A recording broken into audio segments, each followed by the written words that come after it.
Hey, Drop a message in the chat. We want to make sure everyone can hear us. Hello. Oh, I see all the hi. confetti, so people must be.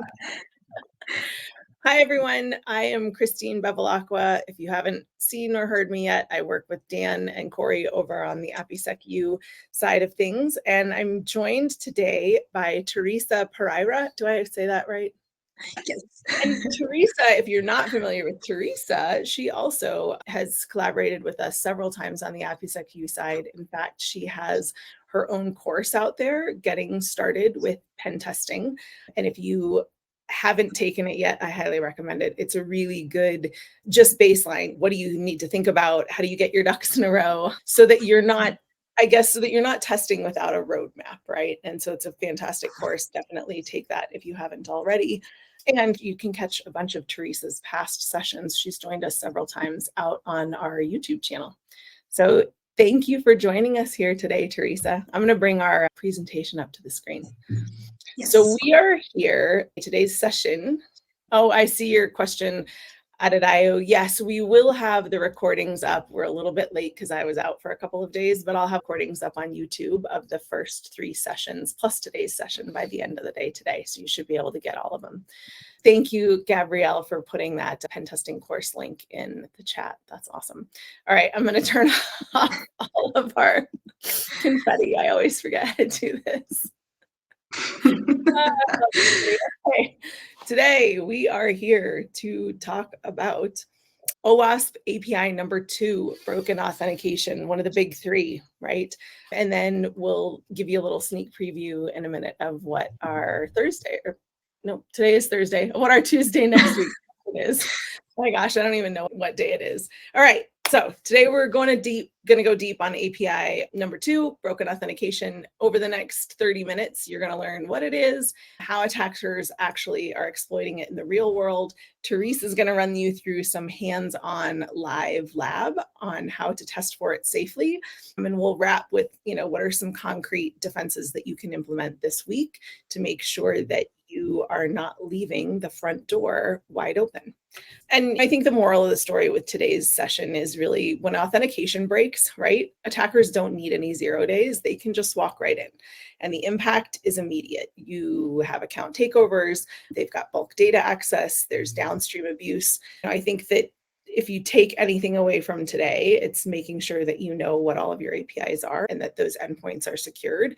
And I think one of the big things that we'll highlight, and Theresa will talk about, is that oftentimes when we see these broken authentication vulnerabilities, they hide on internal or mobile-only endpoints, right? Where we assume that our gateways are enough, that they're going to catch attackers. And spoiler alert, if you've attended any of our sessions or taken any of our courses, gateways are not enough to protect you from most of these OWASP API top 10. So let's dive in. What is broken authentication? Sorry, I just lost my slide. So broken authentication is a failure to enforce or validate identity on your API endpoints and your sessions. That means things like missing authentication, weak credentials, bad OAuth validation or JWT tokens, poor session hygiene. A lot of times you'll see this, I just mentioned this, but a lot of times you'll see this in microservices. It's oftentimes in mobile or internal only APIs, and gateway checks will absolutely miss it. What does this look like? It allows people to enable impersonation, to have token replay or forgery, and it allows anonymous privileged access. And then some examples of this would be underprotected endpoints, long-lived or overscoped API keys or tokens, configured OAuth or OIDC, predictable session IDs, and just no brute force defenses in place. And then the end result of all of this is account takeover. We talked about this just a minute ago, bulk data access, right? Unauthorized transactions, privilege escalation, and downstream abuse of other APIs. You want to add anything, Theresa, that I missed? Yeah, maybe one thing. I see sometimes out there a lot of people confusing authentication with authorization. I don't know if you mentioned this before in other sessions, but basically authentication verifies who you are and authorization verifies if you are authorized to access a specific resource. So these are two different things, but I see a lot of people confusing them in the real world and even while testing APIs. That's a great point. And we do talk about that in some of our sessions. I think we definitely talk about it in our when we do our breach workshops and in our security fundamentals. They are two different things, and both are really important in terms of securing your APIs.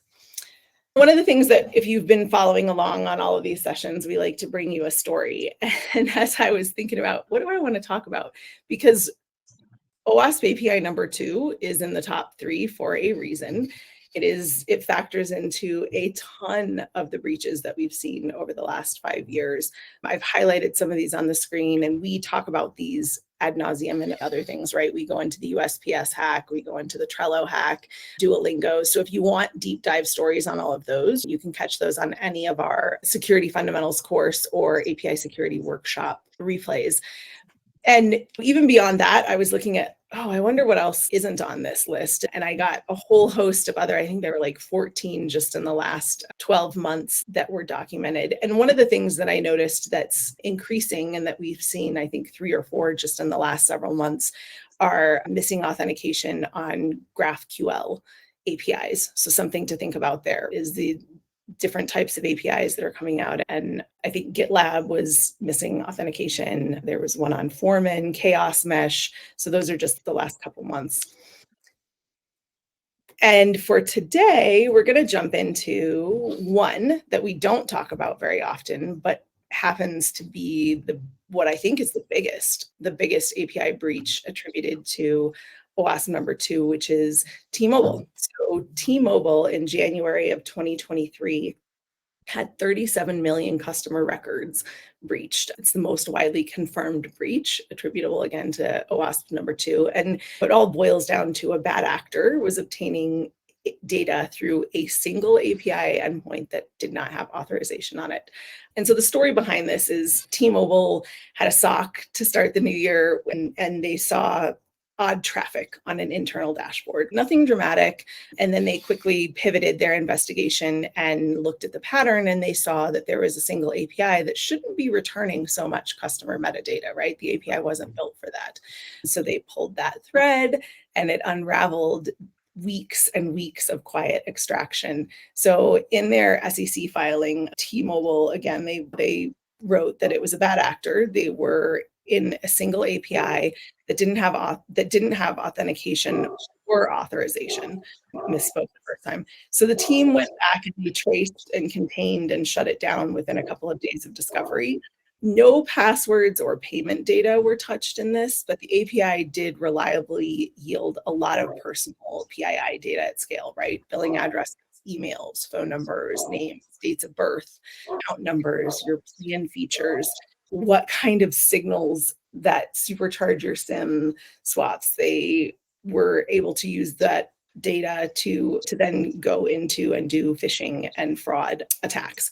So by the time they closed all of this in January, I think it was January 5th, over 37 million confirmed customer accounts had been leaked. And there's a great deep dive on this that's on Krebs on security. And Security Week's coverage was really good as well. And I think the moral of the story here, the uncomfortable lesson, is that internal or utility APIs become public the moment that attackers find them, right? So monitoring that focuses just on logins can miss exploitation that doesn't use a login, right? So in this case, you're watching for something that never actually happened. And I think here, I'm going to switch slides really quick. So when we dive into or boil up the root causes of this, missing or weak authentication on the endpoint, right? There was no token required, token claims weren't properly verified, and we enabled responses to unauthorized callers or unauthenticated. I keep saying, see, you said, you put it in my brain, Theresa, authorization. Unauthenticated callers, sorry, not unauthorized. That single API returned a lot of customer data. The second one was there was no enforcement of deny by default on this utility or internal API. So it allowed an internet reachable endpoint to return customer metadata, which it shouldn't have done. There was insufficient anomaly detection on read heavy API usage. So this was over 6 weeks of undetected extraction, right before they finally saw that something weird was going on. And honestly, just given the timing, if they had happened to breach that API or exploit that API sooner, it could have been 12 weeks or 14 weeks. They only found this because they happened to be executing a SOC at the beginning of the year, which they have to do annually. So it could have been much, much worse. Just timing only gave the attackers 6 weeks to exfiltrate data. And then the last point here is there was definitely an asset or inventory gap around their APIs. This was an older, less prominent route, right? It wasn't governed by the same authorization policies or controls as their primary customer APIs were. And so I think that that's something that we definitely saw in the write-ups that industry analysts and the regulators noted, right? That they definitely had API governance gaps. So I'm going to hand it over to you, Theresa, so that you can run us through a quick demo. And I haven't been looking at the comments, so I will look in the comment section. If you guys have any questions, I'll pull them over and ask Theresa while we're doing the demo. But I'm going to hand it over to you. Let me just pull your screen. If you want to present your screen, I'll pull it up. Yes, I'm hitting share. And I'll share the entire screen. Yep, Gabrielle, you're right. 23andMe was another one. There's so many.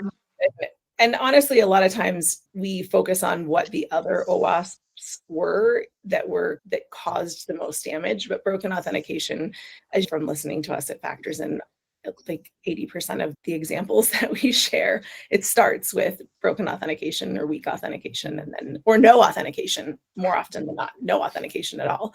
And then it goes from there. Yeah. Can you see my screen? Bringing it up right now. Yep, we can see it. Okay, perfect. But maybe I'll start not with the demo, but with an advice. So one of the things that I highly recommend people before testing broken authentication or any other of the OWASP API top 10 is please test or use the API as it is designed before testing, because it helps you a lot, like to save some time during the assessment, during the project, and you can better understand the tests that you are doing. Okay. Yeah, now the demos. So in this case, I'll use CRAPI. Probably you already know CRAPI. It's a widely used vulnerable API for testing. CRAPI has documentation. Okay. So in this case, I already have the OpenAPI specification. I already imported it to Postman, but APIsec, they have this bolt.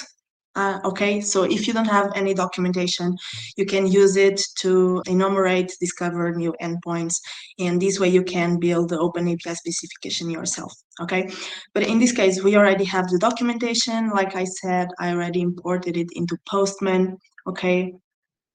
And as the toolkit for this demo and in the real world while I'm testing APIs, I usually use 3 tools, okay? Postman, BurpSuite, and also the APIsec scan. For Postman and BurpSuite, a cool thing that I usually do is I create a proxy between them. All the requests that I'm doing on Postman, they will be like forward to BurpSuite, and probably you are wondering, but why? The thing is, it's easier for you to test, for example, or to do brute force attacks or password spraying on BurpSuite. So that's the reason. If you prefer Postman alone, you can use Postman alone. That's up to you, okay? But today, I'll start with the APIsec scan, okay?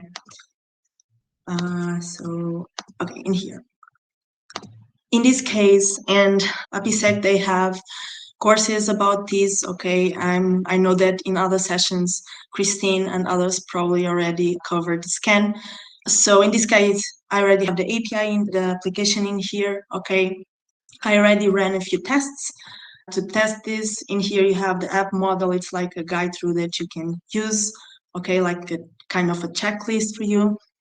If we go to the security coverage tab in here, basically in here you have, and this is really cool, you have all the tests that were generated to test your application or your API, okay? So since today is broken authentication, let's try to find it, and it's an easy one, it's 3rd place in here, right? So what we'll do is we'll test for broken authentication in the CRAPI API using APIsec scan. So what you need to do is you click on it, In here you have a description, the category, the test type, etc. You just hit scan, okay? I'm not going to hit scan now because it takes a while, okay? So I already have here the results. So once you scan the API for broken authentication, you'll have a check in here, a green check, okay? And then to see the results, you just need to click on here, and here they are, okay? So we can see in here the method, the endpoint, and also the sensitivity. An interesting thing you have here known for the three ones. This means that probably you don't need authentication to access these endpoints, okay? So what we'll do is we'll go back to Postman and we'll try to access them without authentication. And I already have them in here prepared. So I'll hit send. And once I hit send, we'll be forward to, not really because I forgot to turn it on, but now it will work. Okay, perfect. So here we have the requests, okay? And now it will do, we will forward to repeater, okay?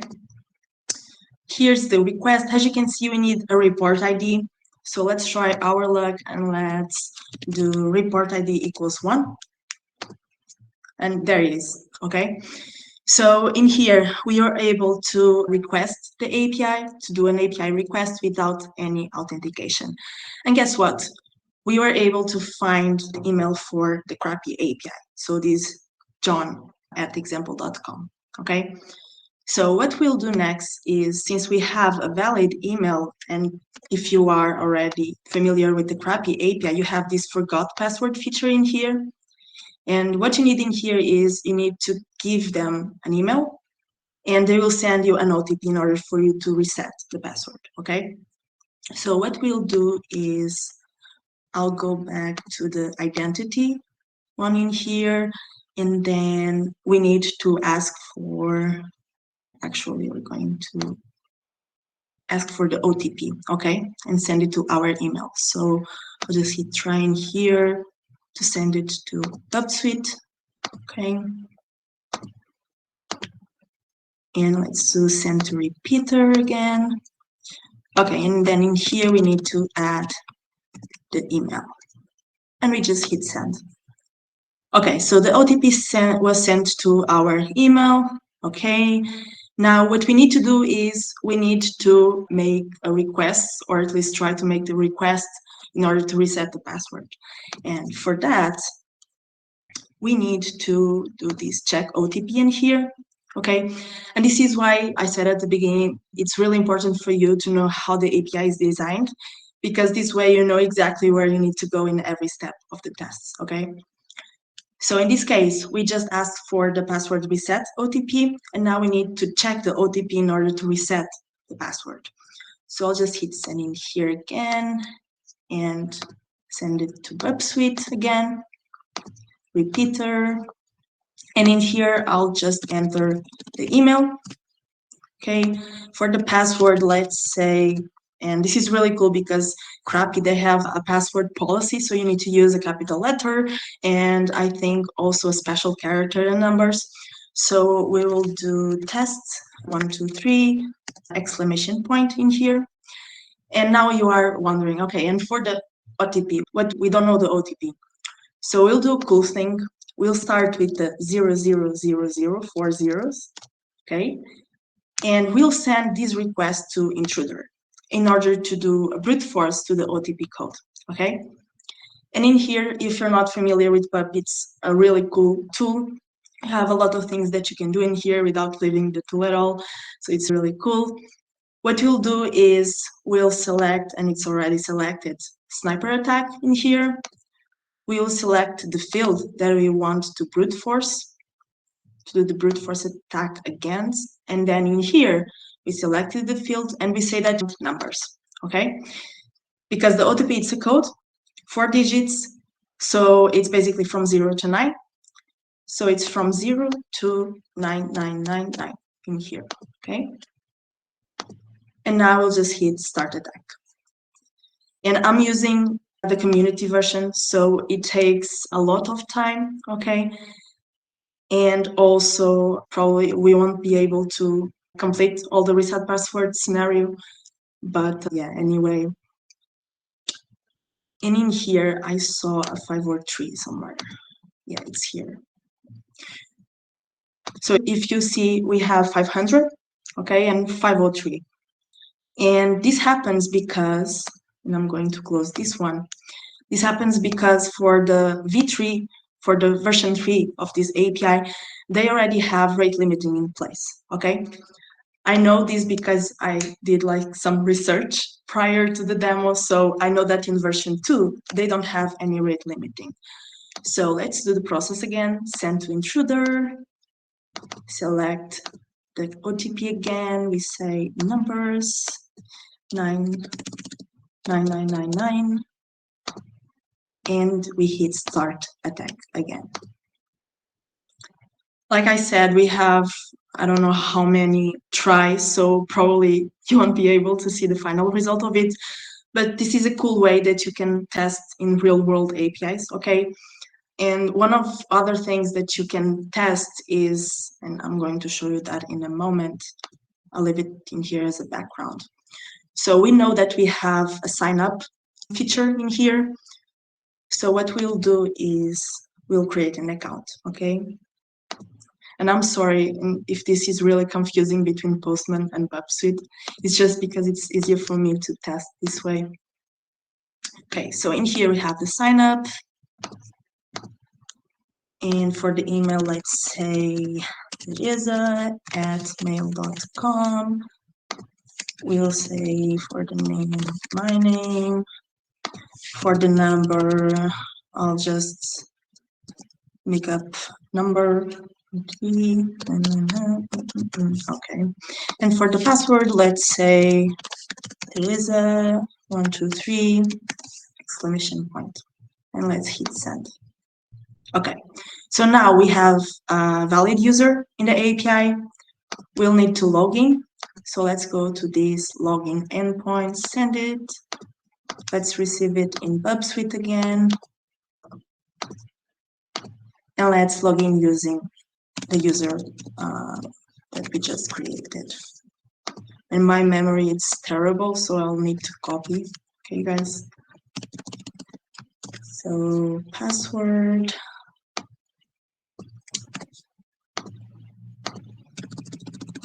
And we are in, okay? So as you can see in here, after doing a login in the API, we receive what we received, and this is what will be used for all the authenticated requests in the API is a token, a bearer token, a JWT token. So one of the things that I really like to do when I have this kind of tokens is I use two types of tools. So one of them is jwt.io. Okay, it's an online tool, you don't need to install anything. You just need to paste the token in here and it will give you all the information regarding that token. Usually what I see is the algorithm in here, okay? When it comes to this type of tokens, you have two types of algorithms. You have the HS and the RS, okay? If I'm not mistaken, the RS is the strongest one, so the HS is not that strong. In here, for the payload, sometimes you have only the email and then the expiration dates.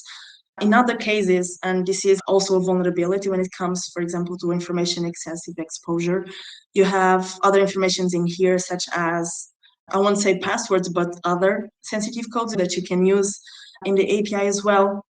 And then you have the third part, which is the secret, okay? So when it comes to JWT attacks, and I won't be performing those attacks with you because I'm on a Windows machine and I don't have a Linux in here, but when it comes to JWT, I use this JWT tool, okay?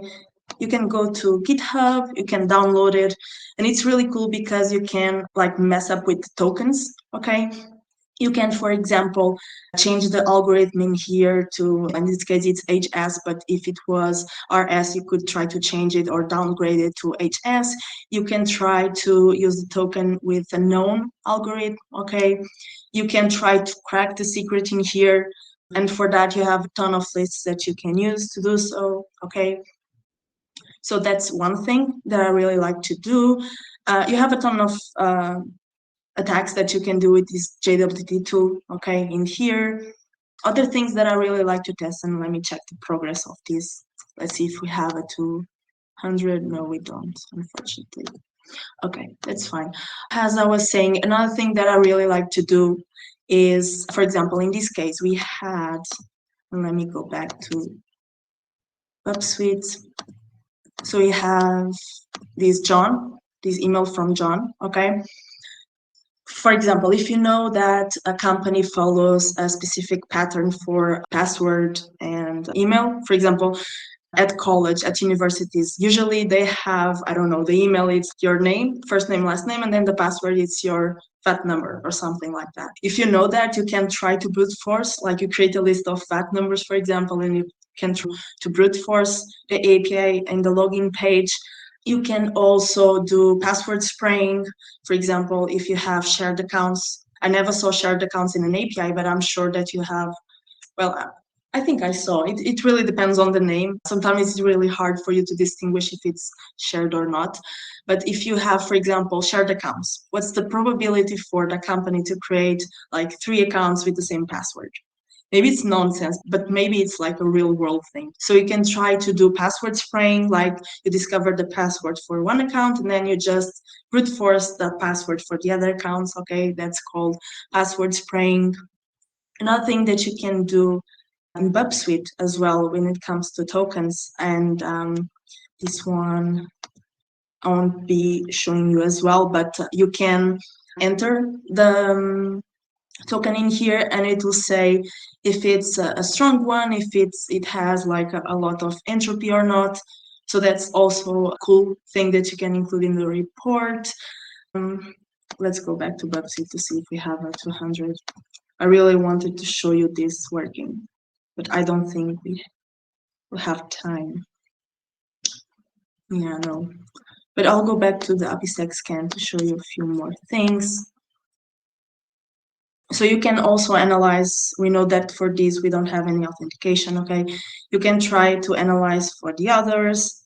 Once you have the OTP, you have full control of the API, okay? Probably, I'm not sure if John is an admin or not, but if he is, you have admin privs in the API. Another thing that you can do is, even if you are logged in as a low priv user, you can try to escalate privs, okay? And these can be done by, I don't know, exploiting vulnerabilities, by trying to find excessive information out there. And again, that's why it's so important for you to understand how the API works beforehand. Another thing that you can do is, depending on the authentication type, because you have a lot or tons of types of authentication, right? So you have the basic one, you have password, an email and a password, you have the base 64. Another thing that I highly recommend you to do is, you have here the authorization header, right? In this case, it's a bearer token. I've seen in the real world cases where they use a base 64 encoding here, okay? So there was this one vulnerability that I found, and they were using base 64. And guess what? When I decrypted using decoder, it was an admin user. So you have like plenty of places that you can check. And finish my demo, one of the things that I also recommend is using the OWASP API Top 10 as a checklist. Okay, so in here you have an API is vulnerable if it, then you have a list. I highly recommend, if you don't know where you should start, that you use this list as checklist, okay, and that you start in here. Another important thing, and this one as a conclusion, try to do vulnerability chaining, okay? For example, you try to find sensitive information, and then from there you can try to, I don't know, bypass the authentication controls for the API, for example. So that's another thing. And sometimes I know that we are so overwhelmed that we don't even think about it, but it's a really cool thing when you can chain 2 or more vulnerabilities together. And with this, I'm going to stop the share and give over to you, Christine, again. Awesome. Thank you. Thank you for that. That was a great demo. Does anyone have any questions before we kind of wrap things up with what you can do from a preventative perspective? I think this one, so Arya asked, I think in the real world, a lot of organizations have their web application firewall, which prevents brute force and password spraying. It depends. You have, like we saw before, rate limiting, right, for the V3. It really depends on how it's configured. Yeah. You have a firewall, okay, but if it's misconfigured, it's not like a really good protection. And when it comes to applications, and in this case, when it comes to APIs, you need to have several layers of protection and not only like a firewall or whatever. Yeah. How do you know when an OTP is 4-digit versus, in this case, 4-digit, but versus 6-digit or longer? It depends. In this case, it's a well-known vulnerable API, right? But in the real world, sometimes you have, and this happens a lot for when you try to reset the passwords, you have the like a green message or a red message or whatever below the boxes saying, oh, it's like a wrong username or wrong password. So that's, you can try to do some user enumeration beforehand. Yep. Sometimes you have a few, you just need to try. Sometimes you just need to try as a regular user, right? You try with 4 numbers. If it doesn't work, you try 5 and you try to see the messages that they give you. Sometimes that's how it works. Sometimes, and that's why, again, it's really important for you to know how it is designed. If you have the endpoints beforehand, you can try to see how it works. If you don't have, you can use endpoints and try to discover that as well. Yeah. So Pedro wants to know how you approach black box testing with limited information. Yeah, that's one of the like situations where you don't have any documentation, for example, or you only have part of it. So I'll start usually with the discover part. Now you have both. Beforehand, what I was doing was using BurpSuite and Postman and just creating lists and try to brute force in a way the API and see if the endpoint or the URL was valid or not.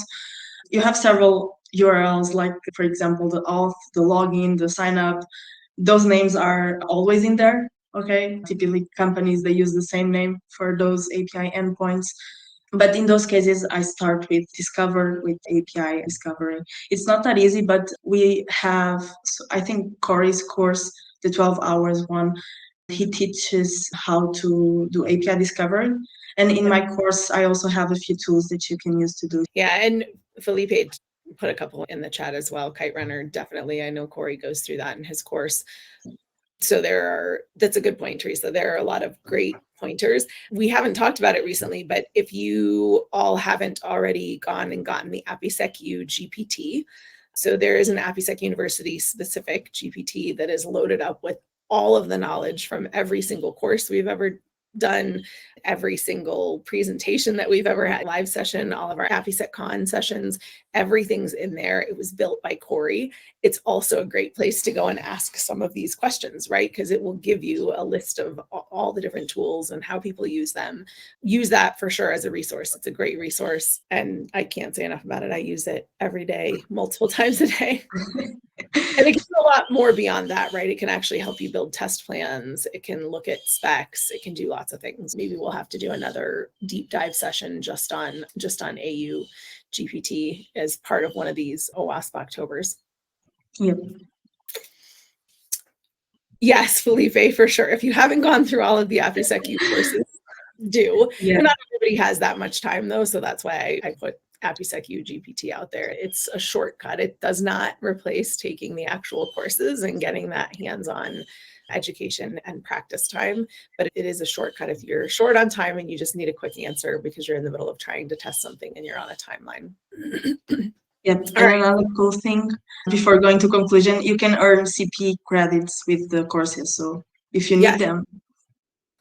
Yeah, I think the minimum is, I think that we might have a couple of half-hour courses that are 1 credit, but most of them are 2 or more credits. So it's a great way to earn those CP credits as well. And again, it's free, so why not? So let's go ahead and land this with some specific actions that you could do in the next couple of weeks at your organizations that will definitely cut down on OWASP API 2 risks without entire platform migration. So the first one is inventory every endpoint. We know easier said than done. Yes, Bolt is a great resource for that. I'll pop up a slide in just a second here of where you can get Bolt. Again, it is in beta, so we're looking for your feedback. And this is a tool by the community for the community. We're really excited about it. It's getting a lot of usage already. It's solving a lot of real world problems for us in testing. But we can definitely make it a lot better. I know some people dropped some ideas into the chat already today. I will carry those over to Dan, but if you have other suggestions, definitely hit me or Dan up, and we'll send something out in a week or so soliciting feedback where you guys can provide something specific. But in the meantime, most of you probably have our email addresses somewhere in your inbox. So definitely hit us up if you've got comments. Yeah, inventory every endpoint. You can't really protect what you don't know. So make that invisible visible, right? A lot of times missing authentication hides on, again, those legacy or mobile apps or those internal only paths. So one way to do this is to go dump routes from your gateways, your service routers, so an Nginx access log, a Kong route list, things like that. Cross-check those against any open API or Swagger files that you have so that you can highlight paths with no security section. Some tooling options here. Again, we talked about APIsec's free tool, Bolt, Postman collection runner, Theresa, I don't know what others, OWASP Zap Spider with auth disabled, nuclei, HTTP templates. I don't know if there's others that you use that you want to. No, I think those are the main ones. I would add again the manual one as well. I usually recommend people not only to use automated tools, but also the manual work, do the manual work as well. So yeah, I think those are the main ones when it comes to discovery. Yeah. Yeah. So then this next point is really about making correct authentication the easy path, right? So one guard to rule them all. Not all of these are completely in the purview of AppSec, right? A lot of these come down to development or the API owners, the API platform owners. But we try as much as we can to make these sessions for everyone, not just for people who are doing pen testing or application security, the broader anyone where APIs are in kind of their domain. And I think one of the things that you can do here is adopt a single authentication middleware per language, if you will, that verifies your signature, your algorithm, your OD, your EXP, your NBF, and rejecting those things that it should reject, right? This is also where you would enforce your denied by default at the edge that lacks any of the middleware header or annotation. I've actually got some great notes on this, again, from APIsec. So I'll include all of the notes behind these roll up when I share the slides so that you guys, because it's got some really good detailed how-to step-by-step and a lot of good tooling recommendations as well. And you'll know you're done here, right, when 100% of your public and partner routes pass through that middleware. I know, again, this is easier said than done, and this is not in the purview of most of us on this session probably, but I think it's a great conversation to have if you can with those API platform owners. This next one is around expiring and rotating long-lived tokens, right? So stale tokens are skeleton keys. You want to make sure that you're shrinking their blast radius. They turn any auth slip into a breach, right? And I think that, again, this is not probably most of us on this call, unless you're on the IAM side of things in security, but we've got some great just baseline recommendations around what the life cycle of an access token should be or a refresh token should be, making sure that you're binding tokens to audiences. And if feasible, you're doing IP range or device attestation, making sure that you're replacing your API keys with short-lived least privilege tokens, right? Removing wildcards. And I think that one is pretty, it should be in scope for IAM teams. I just don't know that all of them are really focused on APIs, right? I think that it's growing in terms of scope, but it's not really where they've been focused traditionally. And then this last one is really about making sure that you're testing every commit, right? And preventing regressions, right? Catching any new no auth paths instantly. So it's that preventative testing before you do anything to production. So I'll leave these, and I'm sorry, I have not been watching the chat while I was going through those. So there might be some great, although most of this automated scanner gives false positives. I'm not sure what that question is. Open API definition for my Swagger, but I couldn't find a way to scan those. If they're leaking data. Oh, if you don't have any authentication, Ahmad. I'll send you some notes on that, Ahmad.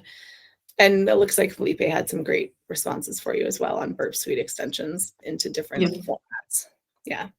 So I think with that, I'm going to wrap it up. We Theresa mentioned Bolt. It is free. Again, it is in beta. You need to go use this URL, or I'll drop the Typeform again into the link or into the chat here.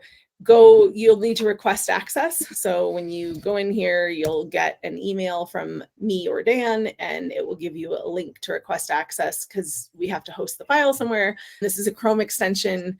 Again, it's free. Once you request access, you got to email us back to request access, and we'll allow you view access to download that file and instructions on how to install it in your Chrome browser. It's a great free tool. It will help you if you're starting from nowhere, or maybe even if you already have documentation. It might help. As Theresa says, it's good to go use the application first and to see what's happening as you're using it.